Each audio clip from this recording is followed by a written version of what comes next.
Assalamualaikum warahmatullahi wabarakatuh. Perkenalkan, nama saya Mildawati, NIM C0D019041. Baiklah, di sini saya akan mempresentasikan tugas saya, yaitu akuntansi perpajakan dengan judul Konsep Pengakuan Akuntansi Pajak tentang Investasi pada Entitas Anak dan Properti Investasi.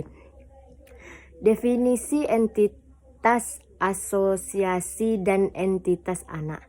Entitas asosiasi adalah suatu entitas termasuk entitas non-korporasi seperti persekutuan di mana investor mempunyai pengaruh signifikan dan bukan merupakan entitas anak ataupun bagian partisipasi dalam venturan bersama. Dari keterangan sebelumnya, kepemilikannya antara 20-50%. Entitas anak adalah suatu entitas termasuk entitas bukan perseroan dikendalikan oleh entitas lain. Entitas induk adalah suatu entitas yang mempunyai satu atau lebih entitas anak. PSAK 4. Laporan keuangan tersendiri. Menyusunan laporan keuangan tersendiri. Pengungkapan. B. PSAK 65. Laporan keuangan konsolidasi pengendalian. Persyaratan akuntansi. Kepentingan non-pengendalian. Kehilangan pengendalian. Penentuan apakah entitas adalah entitas investasi. Entitas investasi mengecualikan terhadap konsolidasi. C. PSAK 67. Pengungkapan kepentingan dalam entitas lain. Pertimbangan dan asumsi signifikan. Status entitas investasi. Kepentingan dalam entitas anak. Kepentingan dalam entitas anak yang tidak dikonsolidasi atau entitas investasi. Kepentingan dalam pengaturan bersama dan entitas asosiasi. Kepentingan dalam entitas terstruktur yang tidak dikonsolidasi. B.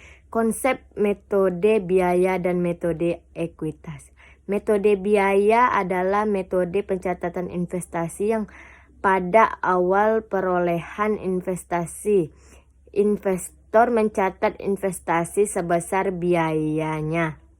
Metode ekuitas adalah metode pencatatan investasi yang pada awal perolehan investor mencatat investasi sebesar biayanya.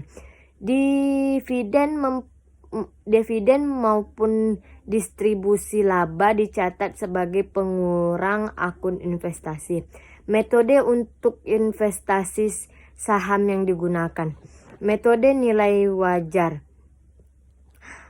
merupakan perusahaan investor yang tidak mempunyai kemampuan untuk mempengaruhi aktivitas dan investasi.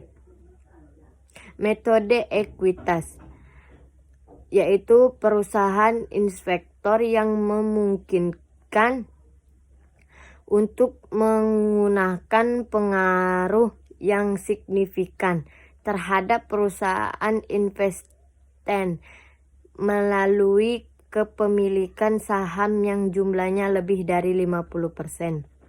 Ruang lingkup properti investasi. PSAK 13 tahun 2015. Properti investasi. Properti investasi adalah properti atau tanah atau bangunan atau bagian dari suatu bangunan atau kedua-duanya yang dikuasai oleh pemilik atau lese melalui sewa pembiayaan untuk penghasilan rental atau untuk kenaikan nilai atau keduanya dan tidak untuk digunakan dalam produksi atau penyediaan barang dan jasa atau untuk tujuan administratif. Dijual dalam kegiatan usaha sehari-hari untuk dapat mengklasifikasi suatu properti sebagai properti investasi harus memenuhi kedua kriteria berikut. Tujuan penggunaan rental atau kenaikan nilai, dan jenis kepemilikan dimiliki sendiri atau melalui sewa biayaan.